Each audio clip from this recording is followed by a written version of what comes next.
is my favorite Elder Scrolls game or not.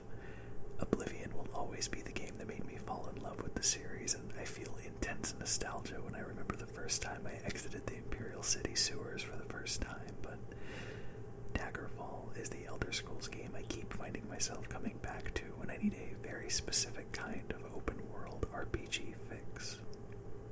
My first playthrough of this game, like Star Wars Dark Forces, the last game I did a video for, was on DOSBox. I can be a little bit stubborn when it comes to wanting to experience things as close to the way they were originally as possible, so even though I'd heard of something called Daggerfall Unity as a great way to play the game for the first time, I carried on in DOSBox to keep that original feel. And in that first playthrough, I created my character and played with the intent of beating the main story before messing around with any alternate versions of the game. And that was a pretty silly decision in hindsight, because in my opinion, Daggerfall isn't really a game that you beat, it's a game that you play, which sounds dumb, but the reason I say that is because even more than any other Elder Scrolls game, these systems in Daggerfall are set up in such a way that you really can play the game forever. After taking an 8-month break from it, I was able to ease into playing it on a character I'd already spent 40 hours on like it was nothing. And I had and still have pretty much an infinite amount of content to do in it. My goal of beating the main story worked well enough for a while, but after working through it for around 25 hours, the game refused to flag my character as eligible for the next quest, and that was the end of that. The game's quest can be a little bit buggy. But to get back to what I was trying to say before, Daggerfall Unity is, as you maybe guessed, a complete port of Daggerfall into the Unity engine. It's fully featured and playable with all of the original game systems accurately recreated, and is the best way to experience the game for the first time if the DOS version is a little too unwieldy for you. It's an open source project that gets actively refined constantly despite essentially being finished, and even has mod support to the extent that you would expect from Morrowind, Oblivion, and Skyrim too, with a surprisingly active modding community. I can't recommend it enough. You need your own install of Daggerfall because the Daggerfall Unity pulls the files from your install, but Daggerfall is officially free from Bethesda, so keep that in mind and check out the links in the description if you're curious to try it yourself. I keep getting distracted and going on tangents because there's so much that I want to say, and we haven't even booted up the game yet. The reason I'm giving you all this context is because I've been wanting to do ASMR videos for this game for a while now, but I always found DOSBox a little too unreliable with my screen recording software for the length of time I needed to record for. But as of the May 9th, 2020 update, Daggerfall Unity added an option to its retro rendering mode that makes it look more like the original than ever and retains the same lighting with the palletization option, which is exactly what I've been waiting for, and you know what that means. I'm gonna start playing some Daggerfall and whispering over it, and I hope you enjoy. There's a little bit more preliminary stuff I want to show you. When you launch Daggerfall Unity, you're given a lot of options to mess with before you hit the actual main menu. The most basic options are here, which let you do things like turn on VSync, swap the health and fatigue bars, make it so your character holds the weapons in their left hand instead of their right, and click to attack, which is an option I have off when I play, and I will explain that once we actually get into the game itself. Out of all these options, SDF font rendering is the one that has the most apparent effect, as it changes the text in the menu as well as in the game. It's a lovely font, it looks great, but I'll take that old school chunky font any day of the week. Going over to the advanced page, you have even more options that are more quality of life than anything, stuff that makes the gameplay a little more like the other Elder Scrolls, like holding down the bow and then letting go of your mouse to let it fly, and pushing a button to sneak instead of having to hold it down. I'm not messing with these since I've tweaked it to the way I want it a little bit on top of using a .ini file provided by the lead developer of Daggerfall Unity to make it look the most like the original game. Down at the bottom right here is what I was mentioning earlier, the retro rendering mode and the new palletization option. There's a lot of options. One last thing to do in this menu is show the very few mods that I have installed. They are Birds in Daggerfall, which adds flying birds in the skies of Daggerfall for a little extra immersion. Mountains and hills, which adds more mountains, hills, and minor roughness to the terrain, making the world a more interesting place to explore. And that's definitely the case, as classic Daggerfall has a very flat, open world with very little variation except for a small dip in the terrain every once in a while. And finally, Rocks of Daggerfall just says it adds new mountain models, but I think it adds rocks too. Just a hunch. And with all of that out of the way, we can finally start making our character.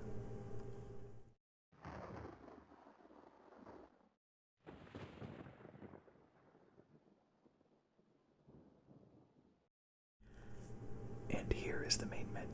I have two characters at the moment in this game, one of which I'm about to recreate for these videos, and a magic user named Golbez. Clicking on Start New Game brings up a world map of Tamriel and a prompt to pick our home province. This is actually less of a choice of home province and more of just a general race selection. If we were to pick High Rock, our character would be Breton, Hammerfell would be Redguard, Skyrim would be Nord, Morrowind would be Dark Elf, Blackmarsh would be Argonian, Elsewhere would be Khajiit, who, by the way, are absolutely terrifying in this game. They're basically just humans with face paint and fleshy tails. Anyway, Somerset Isle would be High Elf, and Valen Wood, the one we'll be picking, will make our character a Wood Elf.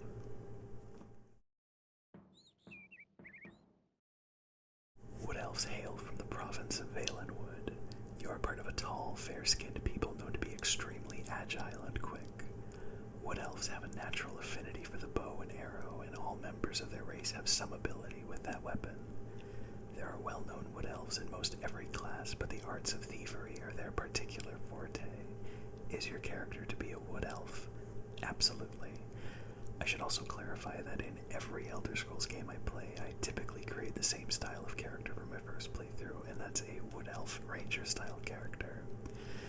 And you might have noticed that I ignored the Imperial Province, which is 100% an option here, but interestingly, it doesn't specify a specific race because the developers had yet to establish the Imperial race, which I think first gets mentioned in the Elder Scrolls Redguard, which is a spin-off, but not totally sure on that. The next screen asks us if we would like to 1. Choose from a list of possible classes to play. You can also create your own custom character class by choosing this option, or 2. Generate your character's class by answering 10 questions to determine the class most compatible to you. We're going to pick the first option, but I'm glad I finally have the chance to point out how confused I am by the punctuation choice in the first option. I understand they wanted to keep it as a question, but why not swap the question mark and the period here? Not that it matters at all, but still. Daggerfall has a lot of classes to choose from. 18, in fact, everything from mage to knight, and almost all of them are uniformly considered awful by the people that know this game really well, which I still don't quite count myself on that level yet. I understood that before I made my first character, but the class creation system was a little overwhelming for me when I tried my hand at it, so I ended up just choosing the Ranger class and ended up doing just fine once I got over the first few hurdles of learning the game. It's not impossible to play the entire game on a pre-built class. They're just really inefficient in what skills you're given and the drawbacks and restrictions that are forced onto your character on some of them. For this video, I want to make a custom class, finally. And you might understand why I was so overwhelmed once this screen comes up, but we're going to work through it piece by piece and come out with what I hope will be a pretty decent class. First things first, we need a name for it, and we're going to call ourselves a Seed, only because of the name I always end up giving my Elder Scrolls characters. It'll make sense when we get to it. On the left, we have the main attributes, or stats, of Daggerfall. Most of them are pretty straightforward. STR is Strength, INT is Intelligence, WIL is Willpower, AGI is Agility, END is Endurance, but PER is where things get a little tricky. Given how much RPGs of this time borrowed from Dungeons and Dragons, you'd expect PER to be Perception, but you would be wrong, because PER is short for Personality. And And as you probably guessed, SPD is Zangief's Spinning Pile Driver, and LUC is short for Lucien LeChance, the speaker for the Black Hand of the Dark Brotherhood in Oblivion. No, I'm kidding, they stand for Speed and Luck. All of these stats start at 50, leaving us no room for customizing, which means we have to take back points from the stats we don't like in order to put points into the ones that we do. The first thing I'm going to do is completely dump the personality stat, reducing it by 25. All it affects is how NPCs react to you in-game in dialogue, and there is no major penalty for it or anything that would block my progress. I could probably lower it even further, but I think 25 is the max I can lower something by before it just gets silly to me. The next stat I'm going to drop is Luck. It's more helpful than personality in the sense that it affects your character's saving throws. For example, if you have a high luck stat, you might randomly not take damage from an enemy's magic spell, but I don't really like to rely on it too much, and the fact that it doesn't affect any loot drops makes it a no-brainer for me to lower. It does affect hit chance, but I can compensate for that with another stat, which I'm going to add to now. Agility is the main skill that affects whether or not you hit your enemy when you attack. If you're familiar with Elder Scrolls 3 Morrowind, you might have heard or know from experience that the game's combat is roll-based. That is to say, even if you're standing on top of your enemy's feet, if the game's behind-the-scenes dice roll doesn't land in your favor, you're not doing any damage. The same thing is true in Daggerfall, but there's a little more depth to it that I'll get into later. We're going to raise this up to a minimum of 70 and our base strength to 60 before we move on to intelligence and willpower, which are magic-centric stats.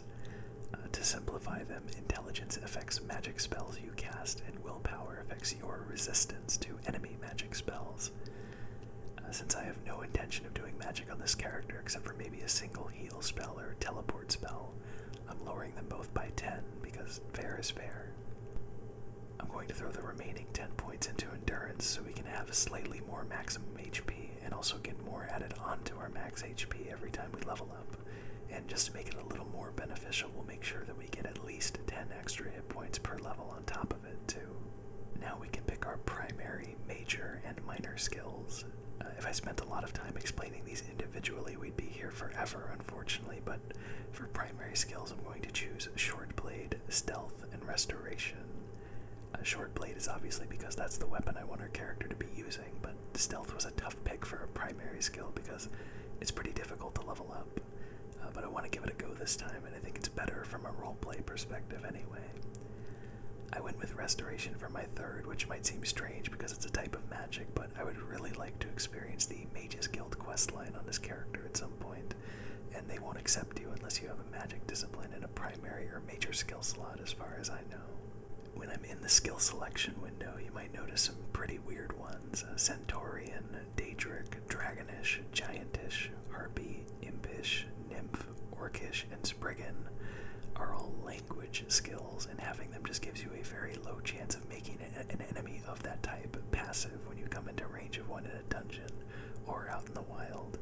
I prefer to just attack them and move on. For major skills, I went with Archery because it's always nice to have at least one backup weapon to fall back on if you need to, or if you just want to switch things up, and it also fits in with our Wood Elf lore that we know. For the second slot, I went with Running, since it's something we'll be doing a lot of and thus leveling it up a lot, which I hope works out well because leveling up your skills a specific amount of times is what determines when you level up. For the third, I went with Etiquette, which funnily enough is more or less a language skill and has a chance to pacify humanoid enemies. I kind of picked it for fun, just so I can see if it happens at some point. For minor skills, it was just a little bit harder to figure out what I wanted because none of them really jumped out at me. I went with Backstabbing because it ties in with my stealth skill and how I want to try to sneak around a little bit. Climbing because it's something we'll be doing a little bit of every once in a while and is a pretty easy skill to grind out if we want to. Medical, I believe, levels up and enhances the use of healing potions and recovering health in general. Mercantile, so we might save some money in shops. Axe, so we have a third weapon choice in case we find an amazing one on a dead enemy. And jumping, obviously, because we'll be doing that a lot along with the running. Skill selection is probably the most time-consuming part of creating a class, but not far behind is choosing our special advantages and disadvantages. Before we do that, though, I should explain the skill advancement for class meter, which has a dagger or a sword in the middle of it there. You might have noticed it moved a little bit when I gave us more max HP gain per level, but it's going to move a lot more when we add advantages and disadvantages. Basically, the higher the dagger is on the meter, the more we have to train our skills before we get a level up. The lower the dagger is, the more quickly we level up, and the game will not let you create a class that has the dagger in the red, so we have to play a little bit of a balancing act when it comes to these. A very popular cheese method in class creation is to create a high elf character and give yourself a critical weakness to paralysis. This is considered a major disadvantage to a class because paralysis is a super deadly debuff in Daggerfall, but high elves are inherently immune to it, so it's all benefit without any cost. Disadvantages are up first. One I always like adding is darkness-powered magery, which lowers our magic ability in daylight or makes us outright unable to use magic in the daylight. As I said, our character is going to be doing very little magic and possibly none at all, so this disadvantage is kind of a no-brainer, but on top of that, even if our character was more of a mage, 99% of Daggerfall's combat takes place in dungeons that are exclusively blocked off from daylight no matter what time it is, which makes this option even easier.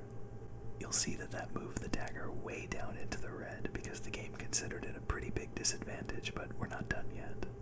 There's a lot of neat options for role-playing with these choices, like having a character that takes damage in sunlight, like a vampire, or when you're near or inside holy places, but we're going to keep playing it safe and make it so our character is unable to equip items that are orcish material.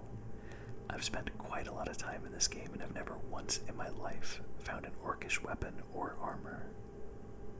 On top of that, we're going to block ourselves from using hand-to-hand attacks, another thing I've never really done in this game, despite hand-to-hand being the basis of all combat, as Grey Fox so eloquently puts it.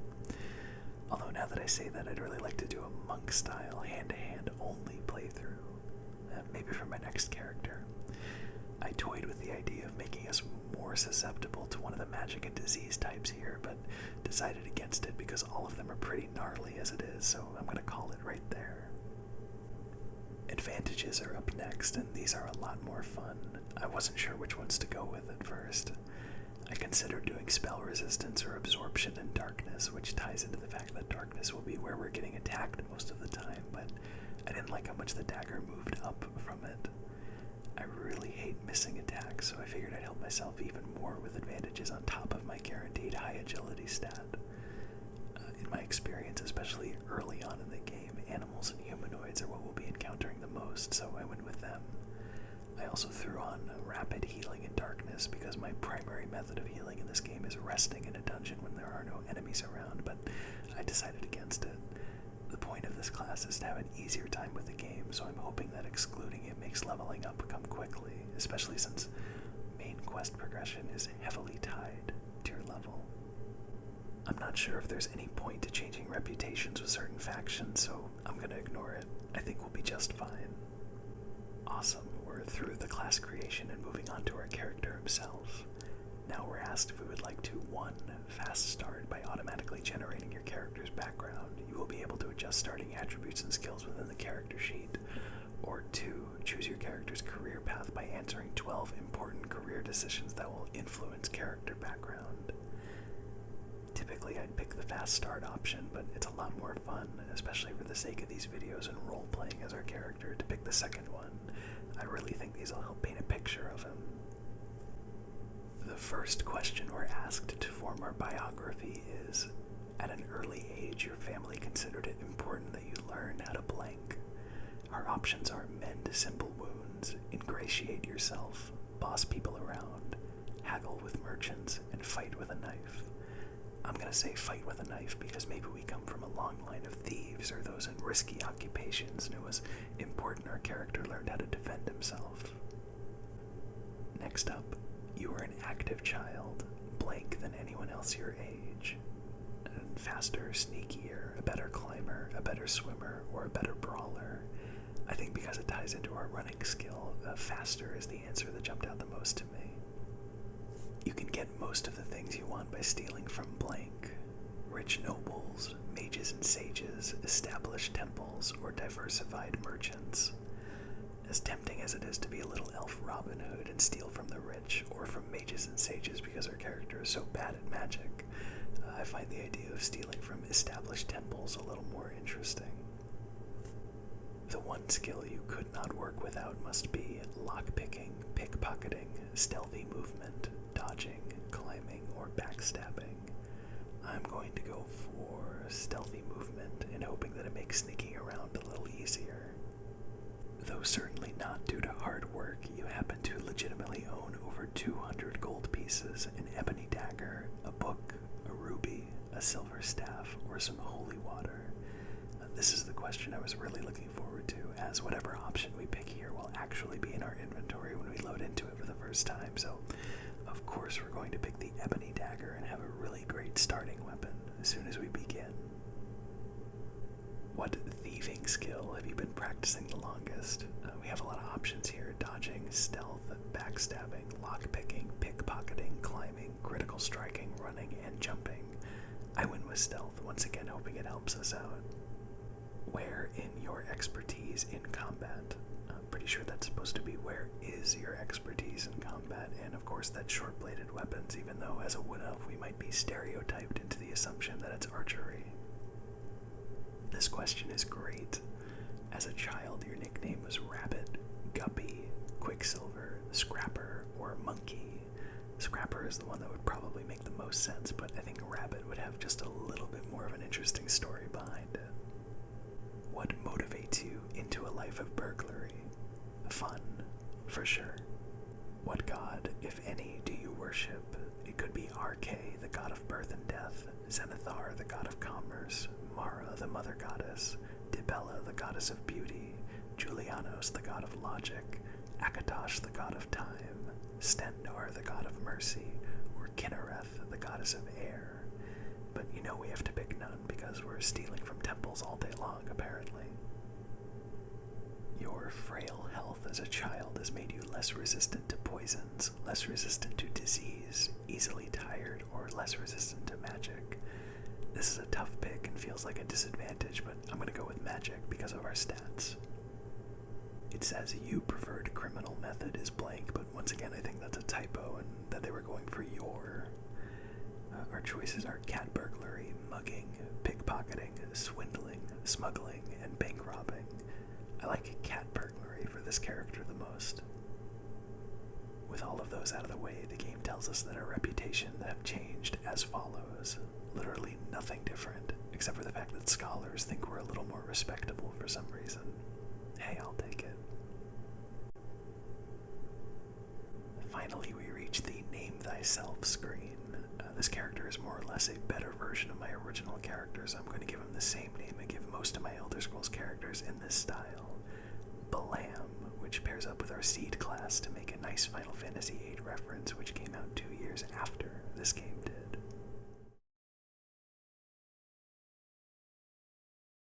Choosing thy face is tough because not very many of them are aesthetically pleasing. I like the brown-haired one with the green headband the most, so that's the one. That's Balam. But our character creation isn't done yet because now we roll for stats. The attribute numbers we established earlier for our class was our baseline, and then the game individually rolls for each one on this screen. To be honest, I'm not too bothered to make sure I get a high roll for this. My main goal was to get a high enough agility roll to reach 80, which adds +3 to our hit chance, which is huge. Then I wanted to add to our strength so that we'll be dealing extra damage while also not missing, and then even more to endurance so we have some extra survivability. This roll actually ended up being pretty great because we got 10 more personality from our baseline and also a pretty high speed stat too. I'm happy, so let's move on. Now we get to add to our primary, major, and minor skills. They each have their own pool of extra points, which is nice. I'm happy with Short Blade being at 31, so first I want to make sure Stealth and Restoration are at least 30, and then put the bonus points into Stealth. I do something pretty similar to the major skills, making sure Archery, Running, and Etiquette are at least 20, with the extra going into Etiquette. Keep in mind that I'm going to be leveling up running and archery a lot probably, so I'd like to have more room to grow from a lower number than a higher one. My minor skills were a little more haphazardly added to, but once again, I'm happy with them. The very last decision, and I mean it, the very last decision, is selecting our reflex option. Player reflexes determine the overall speed of the game. If you pick very high reflexes, the monsters will move and attack quickly, forcing you to be quick with the controls. Very low reflexes means the monsters will move and attack slowly, allowing you to adopt a more cautious, thoughtful playstyle. Your character will advance a little slower with a lower reflex setting, and will advance a little faster with a high reflex setting. Or higher reflex setting, excuse me. Considering the fact that we're playing this in Daggerfall Unity and it controls and runs really smoothly, there's no reason not to pick very high reflexes here, and even if we were on DOSBox, it feels more in line with a more modern game to pick very high anyway. And now we've done it. We've finished making our character and can make last minute changes to it before we actually start the game. I'm happy with what we have, and I hope you are too. I'm gonna click restart now and do it all over again. That sounds fun, right? No? Okay, I'm just gonna click OK then. I want to apologize in advance for the dialogue at the very first part of this cutscene. It sounds awful and loud, and there's only so much I can do about it in editing, and it's really difficult to understand. Thankfully, the follow-up cutscene is much more understandable and calmer. Anyway, see you on the other side.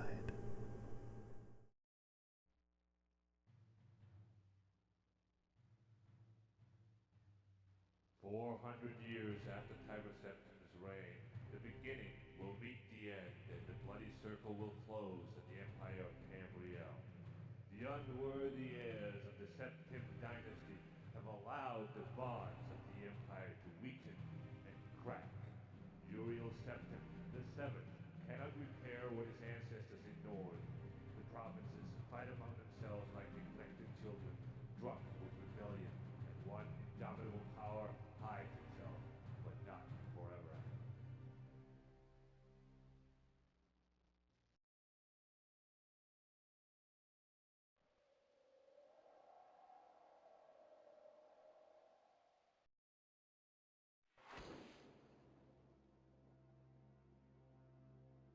Excuse the gloom,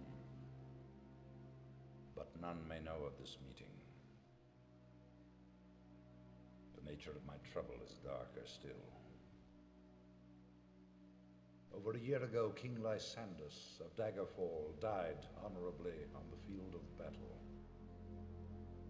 He was as loyal a subject, ally, and friend as you are.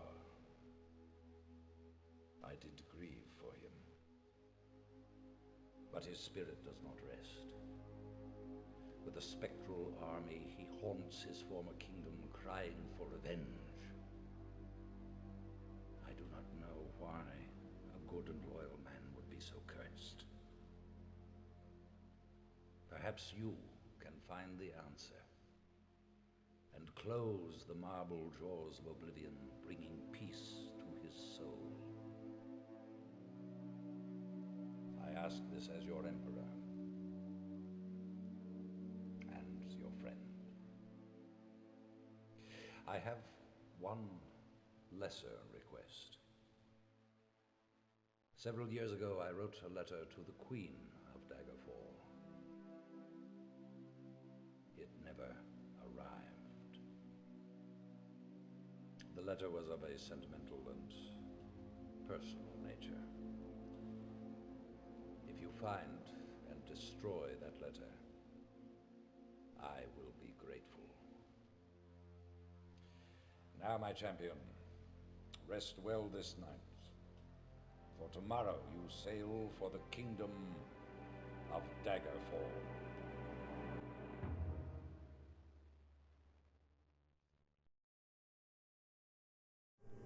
Daggerfall has the very interesting distinction of being the only Elder Scrolls game so far where you don't start out as a prisoner. And not only are you not a prisoner when you start this game, you're buddy-buddy with the Emperor himself, Uriel Septim VII, who is the same Emperor at the beginning of Oblivion, by the way, voiced by Patrick Stewart. It's surprising that the game starts off this way, given how many different types of characters it gives you the tools to roleplay as, but it's definitely not a detriment, as the premise of Daggerfall is really interesting. The Emperor, since he likes us and trusts us so much, has sent us to the Iliac Bay and given us two major goals. The first is that the former king of Daggerfall, Lysandus, has died, but is now haunting the former city as a ghost, and we have to find a way to let his spirit rest. The second objective is a little saucy, actually, as the Emperor sent a letter to the Queen of Daggerfall of a sentimental and personal nature. I can only imagine what filthy things Uriel Septim wrote to the point of needing us to track it down and destroy it, but we'll have to wait and see. Also, before we move on, I want to point out how engaging the actor playing the Emperor is in that cutscene. For a live-action FMV in 1996, it's a relief that he seemed like he actually cared, and he really sells the premise a lot more than that scary man shouting at us with a bad reverb filter on at the very start. You wake and look around the room. Some hours ago, you were in a boat en route to Daggerfall when a storm of supernatural strength boiled over the Iliac Bay like a malefic creature.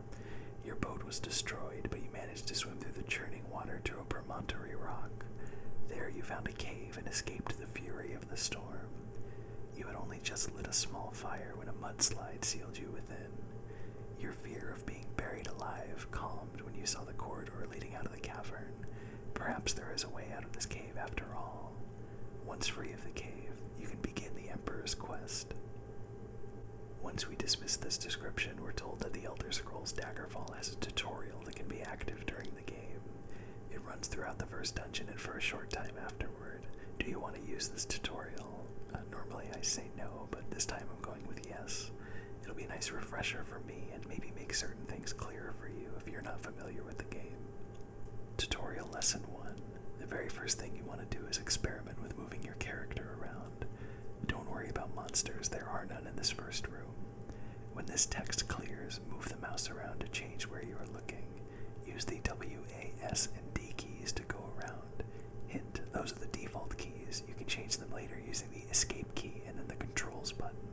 I'll be back in about 1 minute to tell you about arming yourself and fighting monsters. I kind of love that the tutorial speaks about itself in the first person. Considering that we apparently read it on parchment paper, it's fun to imagine a piece of paper just floating towards Balaam and him grabbing it and reading it, ready and eager to learn.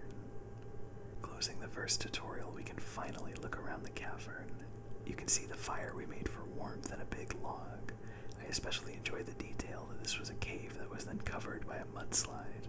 It does a lot to make you imagine what's on the other side of the walls of this room. Also, there's some very scary bones over in this corner. They're very scary. It's sad to cut it short now that we can actually play, but this video is long enough, I think, so I'm going to save it for next time. Unfortunately, my decision to also name this character Balaam came back to bite me because it shares the exact same saves now. It's not a big deal at all, though, because I made a backup and removed the other saves for the next video. I hope you enjoyed hearing me talk about numbers and role-playing enough to come back for the next video with our new Balaam saved and ready to go. First thing in the next video, we'll start to make our way out from the very bottom of Daggerfall's first dungeon, Privateer's Hold. Thank you so much for watching, take care of yourself, and stay safe.